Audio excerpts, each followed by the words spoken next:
Hey guys, Justin here with Just Tech, and today I'm going to be taking a look at the Sony MDR-XB950BT headphones. Long product name aside, these are a pair of wireless Bluetooth headphones that give you great sound, have legendary Sony build quality, and bass for days. I do have some reservations about these headphones, but stay tuned to the end of this review while I'll give you my thoughts on whether or not you should pick up a pair. So let's get started. Right away, you'll definitely notice these headphones as they have a very striking look. The oversized ear cups are the standout feature, but thankfully the color scheme is nice and toned down with black with some red accents. Once you get past the looks, you'll find that these headphones feel very solid but are very light. Despite feeling light, I have no concerns about durability. So let's go ahead and take a tour around the headphones.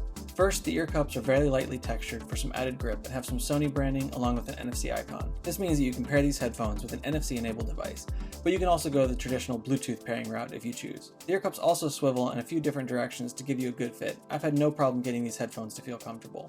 That's because they have a nice, deep opening for your ears and super soft, plush, leather-like padding. When you combine the padding and the lightweight feel, you'll sometimes forget that you're wearing them, which did happen to me quite a few times. One note though, they are quite big. On my head, they stick out a lot, but of course they might look different on you. Someone on Amazon pointed out they felt like this guy from Star Wars, and I kind of tend to agree. On the right ear cup, you'll find a slider button, which is a nice touch in my opinion. Instead of multiple buttons for things like playing, pausing, and answering calls, Sony has rolled this all up into one single slider button. By pressing on it, you can play and pause the music as well as answer and end phone calls. You can also slide the button backwards or forwards to go back or advance to the next track. I've seen a lot of Bluetooth headphones add a whole mess of buttons for these same features, so having this all rolled up into one sleek button slider makes it look minimal while still being very functional. Also on the right ear cup, you'll find a volume rocker for adjusting the volume, with the up button having a slightly raised bump so you can easily locate it.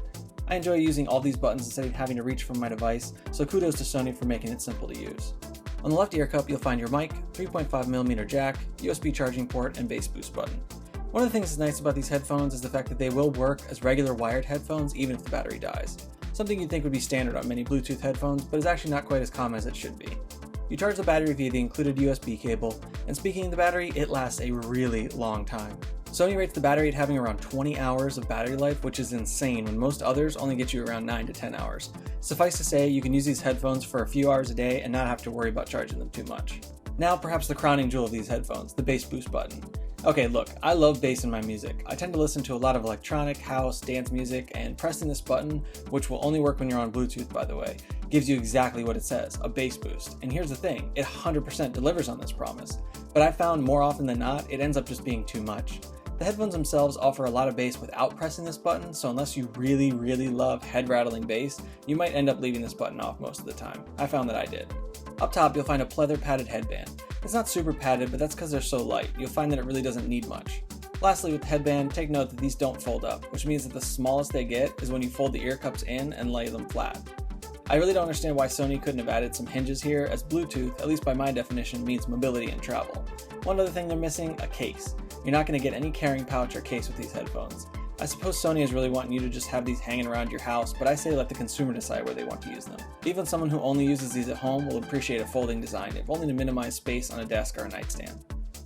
Now I know this is what you guys want to hear about, sound quality. I've been really impressed by the sound quality of these headphones. Even though I normally listen to electronic music, I will branch out and listen to other genres, including some classical even every once in a while. I found these headphones are quite capable, but beware that they do emphasize the bass no matter what. After all, that's exactly the type of person Sony is appealing to, so just keep that in mind. Aside from the over-bassness of the bass boost button, I really like the way these headphones sound. I'm not an audiophile by any means, but for my money, I found that the lows, mids, and high were pretty well tuned. For this review, I did cycle through a bunch of different genres, and they're definitely for someone who likes dance music, hip-hop, pop, or any other bass-oriented genres. So that's it for my review, and now the moment of truth. Are these worth picking up? Here's the thing, these normally retail for around $199. Yes, they sound great and have excellent battery life, but they're missing a carrying pouch, a travel-friendly folding design, and really overdo it with the bass boost button. In my opinion, I wouldn't buy these at $199. However, Amazon is usually abound with great deals in these headphones, and I've even seen them at $99 for factory refurbished models, which is how much these cost when I picked them up. At $99, I would say yes to picking them up without hesitation. They are an absolute steal at $100, so if you can snag them for around this price, pull the trigger. If you decide to buy them at $199, just think about this though. If you were to spend about $30 more, you could pick up a pair of Beats Studio Wireless 2.0, which I'll be doing a review of pretty soon. Cast aside your preconceived notions of Beats, because for just a few dollars more, you still get a durable design, great sound, bass-friendly tuning, but you also get a travel-friendly folding design and a semi-hard shell carrying case. You lose out a bit on battery life, but considering that Sony's battery lasts way longer than most, you're still getting around standard battery life with the Beats.